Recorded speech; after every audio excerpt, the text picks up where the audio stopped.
ಎಲ್ಲರ ಮನೆಯಿಂದನೂ ಇವತ್ತು ಯಂಗ್ ಹೀರೋಗಳು ಬರ್ತಾ ಇದ್ದಾರೆ. ಇವತ್ತು ಭಾಳ ಜಾಗ ಇದೆ, ಎಲ್ಲ ಮನೆಗಳಿಂದನೂ ಬರ್ತಾ ಇದ್ದಾರೆ. ಹಂಗೆ ಗಾಲಿ ಪಿಕ್ಚರ್ಸ್ ಅಂತ ನನ್ನದೊಂದು ಪುಟ್ಟ ಗೂಡು, ನನ್ನದೊಂದು ಪುಟ್ಟ ಮನೆ. ಆ ಮನೆಯಿಂದನೂ ನಿಮ್ಮ ಹೃದಯದಲ್ಲಿ ಮಾಸಿರೋ ಆಗಿ ಸಾಮ್ರಾಜ್ಯ ಕಟ್ಟುವಂಥ ಹುಡುಗ ಬರ್ತೀಯಾನೆ ಪ್ರಖ್ಯಾತು.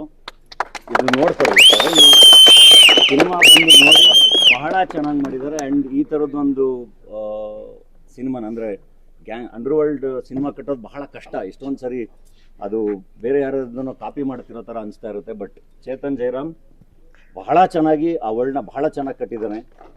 ಸೂಪರ್ ಭಾವನಾ ಅವರು ಹೊಸಬ್ರು ಅಂತ ಅನ್ಸೋದೇ ಇಲ್ಲ, ಅಷ್ಟು ಚೆನ್ನಾಗಿ ನಟಿಸಿದ್ದಾರೆ ಸಿನಿಮಾದಲ್ಲಿ. ಬಹಳ ಚೆನ್ನಾಗಿ ಮಾಡಿದ್ದೀರಾ. ಆ್ಯಂಡ್ ನಮ್ಮ ಹಂಸ ಮೇಡಮು, ರಾಕಾ ಒಳ್ಳೆ ವಿಲನ್ನು, ಎಲ್ಲ ನಮ್ಮ ಮಾಸ್ತಿಯವರ ಸಂಭಾಷಣೆ, ನಮ್ಮ ಥ್ರಿಲ್ಲರ್ ಮಂಜು ಮಾಸ್ಟ್ರು, ಪ್ರತಿಯೊಬ್ಬರು ನಮ್ಮ ಅರ್ಜುನ್ ಅವ್ರ ಕೊರಿಯೋಗ್ರಫಿ ವಾ ಎಷ್ಟು ಚೆನ್ನಾಗಿ ವರ್ಕ್ ಮಾಡಿಸಿದ್ದಾರೆ.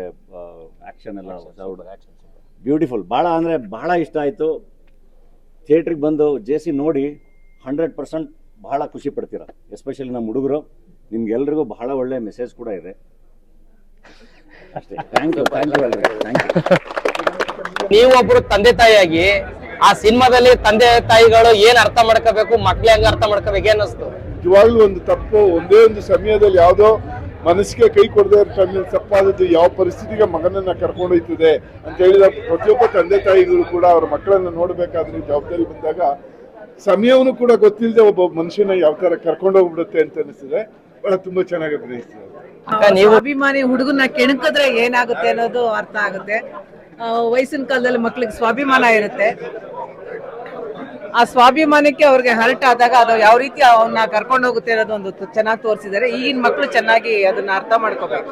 ಥ್ಯಾಂಕ್ ಯು ಅಣ್ಣ. ನೀವು ಕೊಟ್ಟಂತ ಭಿಕ್ಷೆ ಇವತ್ತು ನಾನೊಬ್ಬ ಕಲಾವಿದನಾಗಿ ಆಕ್ಟ್ ಮಾಡಿದೆ, ಜೊತೆಗೆ ಒಂದು ಮಾಧ್ಯಮ ಮಿತ್ರನಾಗಿ ನಿಮ್ಮನ್ನು ಮಾತಾಡಿಸ್ದೆ. ಥ್ಯಾಂಕ್ ಯು ಅಣ್ಣ. ಜೇಸಿ ಮೂವಿಲಿ ನೀನು ಆಕ್ಟ್ ಮಾಡಿದ್ದಲ್ದೆ ಈಗಿನ ಯೂತ್ಸ್ಗೆ ಏನ್ ಹೇಳಕ್ ಇಷ್ಟಪಡ್ತೀನಿ?